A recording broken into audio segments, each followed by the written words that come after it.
Well, I'm Jocelyn Kelley. Hi, good to meet you. Nice to meet you. I'm from the Huffington Post and bookfinds.com. Cool. And this is... I'm Piper. Hi. Hi, Piper. You're right. I'm Carrie. We were actually just talking about how we feel like we know you already because we watch all of your videos. I know, it's strange, right? It's such a weird... YouTube is just such a very strange world. She became obsessed with your videos. She watched all of them, and then we, found the book and read the book and loved it. Oh, thank you so much. Yay, thanks. I thought the best thing to do, because the target audience for your book is, you're the honorary big sister to so many girls. So I thought having Piper ask a few questions would be great. So Piper, take it away. All right, so you're such an inspiration for all your fans and the hopefuls and stuff, but we want to know who inspires you. Oh, that's a really good question. Is it cliche to say my family? My family are I'm very, very close with all of my family, and I only just moved out at the age of 22. Most people sort of move out when they go to university or they go to college, and I didn't do either of those. I didn't go to college or university, so I sort of stayed living with my parents until about 3 months ago.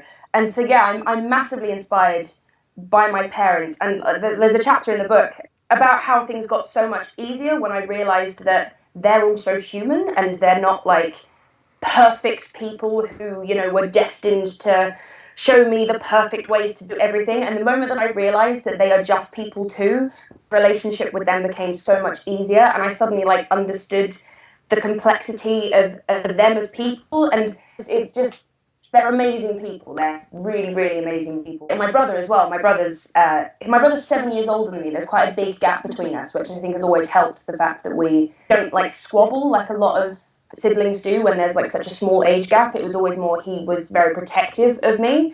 I don't think I look up to anyone as much as I do my own family. Now you're very confident. I've watched your videos. Is this something that you have always been extremely confident, or have you just learned along the way? It's funny because everyone says that to me, and I'm like, really? I'm not, I don't feel confident at all. I think I'm just really good at faking it. I think I'm a better actress than I realise I am, because everyone's like, you're so confident all the time, and I'm like, I'm really not. I'm a nervous wreck a lot of the time. Yeah. More often than not, I'm sort of sat backstage going, oh my god, I'm terrified. I think the difference is I've always been very sure of myself. I've always just been very sure of the way that I think and how I feel, and I'm very stubborn as well, and I think that also goes hand in hand with people thinking that I'm confident, because once I've made up my mind about something, you will not change my mind about it. In the book, in fact, my boyfriend Pete says, I think it was what are the best and worst qualities about me, and he said, once you've made up your mind about something, there's no changing it. And I am sort of very self-conscious, and I'm very insecure about a lot of things, but I think I am, the things that I am sure about, there's no going back on it. Do you think you have more stories and advice to share with your fans? I did get to a point where, at the end of that book, where I was like, I don't know if there's anything else that I can write about. I think I've just exhausted everything. And then as soon as the book was finished, I was like, oh no, there was that one story. Oh no, and then there was that other thing that I did when I was... And so yeah, I think there are a few other little gems that I missed out from my ridiculous teenage life. Do you see yourself writing another nonfiction book? Is that something you would want to do? I would love to, if I had enough of an idea for one, because I wouldn't want to just end up writing the same book. I have joked though that when I get to sort of 30, I'll have learned a million new things, because that's just what you do when you grow up. You just you relearn and learn so many new things, and you kind of never stop. Right. So I have jokes that when I get to 30, I'll write another book along the same lines of All I Know Now, but now will be in italics, so it'll be All I Know Now. That's true. I think what's great about you is you have a curiosity about life, and you seem to really want to constantly be figuring things out and understanding them, and then helping share it with the younger generation, which I think is wonderful. But I have to say, I'm in my mid-30s, and I read your book. It crosses all age groups, because, part of it I was remembering my own childhood, my own teen years, but then applying the advice you give to now. These things are really evergreen topics that everybody can sort of relate to. What was your goal when you were writing this book? What did you want it to do? My main thing was I was thinking, if I went through bullying when I was in my teen years, then surely I'm not the only one to have been through that. I know I had other friends who have been through it, even at the hands of the same bullies when we were at school. And if there are people going through that now, then surely there's things that I learned at 14-year-olds that could be applied to people of the younger generation. And if I can help just one person feel a little bit better about themselves whilst going through that, then I will be unbelievably happy. Just to give a helping hand. That's wonderful. And now you're working on a fiction book. Yeah. And what can you tell us about on the other side? I can tell you that I'm massively excited about it. Because all I know now was kind of an accident. I started just writing it as a blog, and it was just, a bit of fun on the side of things. To share silly stories and, like I said, just sort of give a helping hand to anyone that felt like they needed it. But fiction was always kind of the thing that I was really passionate about, and I loved creating stories and different worlds. So yeah, fiction's kind of always been the thing that's really excited me and really sort of ignited kind of a spark of passion within me. It's about this woman called Evie Snow, who at the start of the book has died. It sounds really morbid, but I promise it's not. And she finds herself as her 27-year-old self, which was the age that she was happiest in her life. And she finds herself in the apartment building, and but she can't get into her door. The key won't turn in the door. And she's told that she needs to get rid of her earthly possessions, which is sort of what attaches itself to your soul and weighs you down when you're alive. And it's things like when you keep secrets, or when you bite your tongue and don't say how you really feel, and when you kind of you keep things that weigh down your heart and weigh down your soul, they end up literally weighing down your soul so much that you can't pass on to the other side. So she has to go back to the land of the living and reveal the 3 secrets that weighed down her soul during her life. And you end up kind of knowing the whole story of her life and why she ended up the way that she did. You know how much you love to read. Are there authors who have inspired you more than others over the years? Yeah. Andrew Kaufman. I discovered his books about 2 years ago, I think. And his book, All My Friends Are Superheroes, became my all-time favourite book. It's only 111 pages. And it was one of those books where you close the page and I sort of just held it to my chest crying. It's got so much warmth and so much heart to it, and it's sort of just... Well, as soon as you open the first page, it's sort of like, this book's weird, you just have to deal with it. And David Nichols, One Day by David Nichols was my favourite book for a very, very long time. All My Friends Are Superheroes only just nabbed to the top spot. But One Day, it's so honest and it's so human. It's such a simple concept, and it kind of visits the same couple on the same day of over 20 years, so you only ever see that one day out of each year of their life. The fact that it's so honest and so true to life, that just makes you see yourself in the characters, and you see your own relationships and your own friends. I said you gave great advice in the book. What is the best, what do you think, I know it's hard to say, but what's the best piece of advice you've ever been given? One of the main things that someone said to me is that if someone's trying to bring you down, it only means that you were above them in the first place.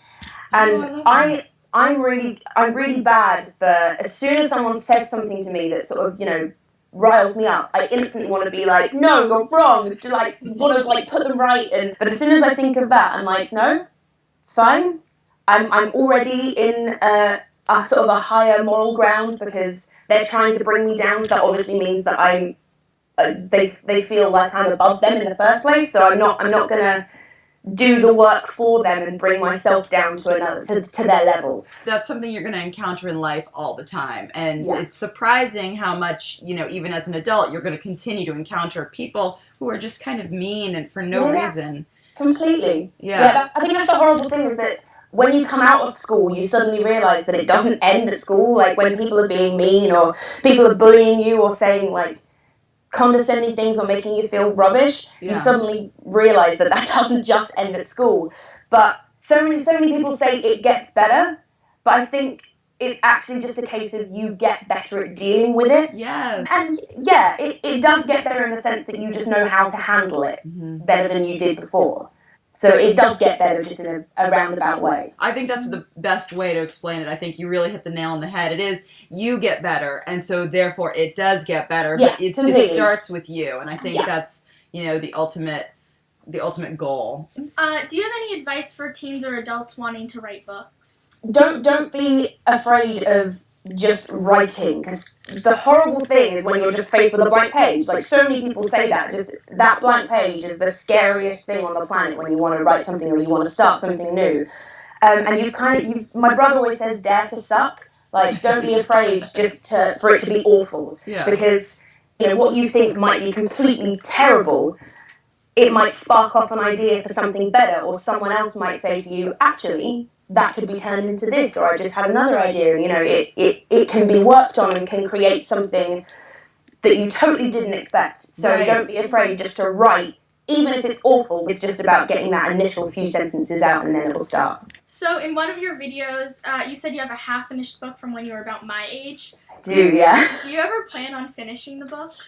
I don't know. It's one of those things where I've completely ignored all of my advice, and someone read it and said that they didn't think it was going to go anywhere, so I just got really disheartened by that and was like, okay, well, I'll just put it to one side. And now every time I look at it, I'm like, yeah, but someone said it wasn't good enough. Which is so ridiculous, because I always tell people not to, just to persevere with the things that you're passionate about. So maybe one day I'll get the courage to revisit it. The similarities between acting and writing. Do you see any similarities that sort of... Yeah. Someone asked me this a few weeks ago, actually, and it's kind of the same thing in when you kind of get into different characters. When you're acting, you need to sort of research the character. If there's, like for me, with Les Mis, I'm playing a character that's written. She's in a book, and so the best way that I can research that character was to read the book and watch movie adaptations and see how hundreds of other people have played this part. It's the same with writing, that you've got to get behind a character, but you get to create who that character is. And so everything that I wanted to know about Eponine, I've realised that I have to write for Evie. And so I've got to answer all of the same questions, but with Evie I get the fun of making it all up. Is this something you see yourself doing long term? You want to be a novelist as well? Is this... Absolutely. It's something that I've always wanted to do. I actually get to do it. It's a total dream come true, and I don't see myself stopping anytime soon. Yeah, good. What are you reading right now? I started reading The Rest of Us Just Live Here by Patrick Ness. Oh, okay. And it's such a cool concept for a book. It's about all of the kids in this town who aren't like the chosen one, who aren't like special in any way. They're just around. Oh, I've heard of this one. The awesome kids deal with everything. You know what I mean? It's really cool. And when you write, do you outline or do you just sort of dive in? It's sort of half and half. I've outlined everything, so I know like the main plot points, but I've kind of been surprised along the way with how I've got from point to point. Things have just sort of happened. It feels like my characters are just doing things, and I'm just sort of like, okay, alright, you can do that, that's fine. You start with the outline, but then you sort of let your characters take it as they want to. Yeah, it's really weird. Do you keep a diary or a journal? Is that something you do, or do you just do online now? It's all mainly online. Kind of anything that I would put in a diary ends up in a video, or ends up in a blog post somehow, or ends up in the book. Perfect. I think that's what people like, and I think that's why they feel a connection, and I think that's why you're a great role model, because you're being very honest, and you're saying, love and embrace who you are, accept everything, and be confident, and and no one is confident all the time. I think everybody needs a little bit of... Absolutely not. Yeah. How has your YouTube channel impacted your life? It's impacted my life in the sense that it's made me very confused and very baffled at how sort of it's just taken off. And it's allowed me to, like, YouTube as a community has allowed me just to meet a whole new bunch of people and connect with an audience that I never would have connected with if not for YouTube and if not for making videos. And I've met some like incredible people. We had this big YouTube convention a few weeks ago called Summer in the City. It's the UK's largest YouTube convention. It was incredible, and I can only go for the Sunday because I was working here at Les Mis for Friday and Saturday, unfortunately. Me and my boyfriend Pete had a 4.5-hour meet and greet, and we met over 500 people, and it was just sort of mind-blowing that people would wait in a queue for 4 hours to meet me. So sort of baffling and humbling and very overwhelming, and YouTube's just weird. I still haven't quite got my head around it yet. I love it so much, but it's so odd. I look at your stats, and it's like 400,000 people watching It's your videos. crazy, totally crazy. And there's this thing on the analytics page where it tells you how many minutes have been watched in total, and the amount is always like 20 years and 400 million hours, and you're like, what? That's crazy, because it just puts all of the minutes sort of end to end and adds them up into one accumulative amount, and it ends up being like 20 years worth of time this month. And I'm like, how? That doesn't make sense. What? Why? It's just so bizarre. They've been watching you longer than you've been alive. Really, yeah, Tara? Yeah, pretty much, yeah. It's just such a nice, creative outlet, and I'm very grateful that people want to watch my dorky face for 3 minutes every day. Well, we are huge fans, and we know that you're going to be big in the U.S. We love you over here. So, all I know now, it comes out actually today in the U.S. Today, yeah. So we're very excited, and Piper's doing her little. Thank you very much. Thank you. All right, have a great day. Thank you very much. Thank you so much for this. It's been amazing. Thank you.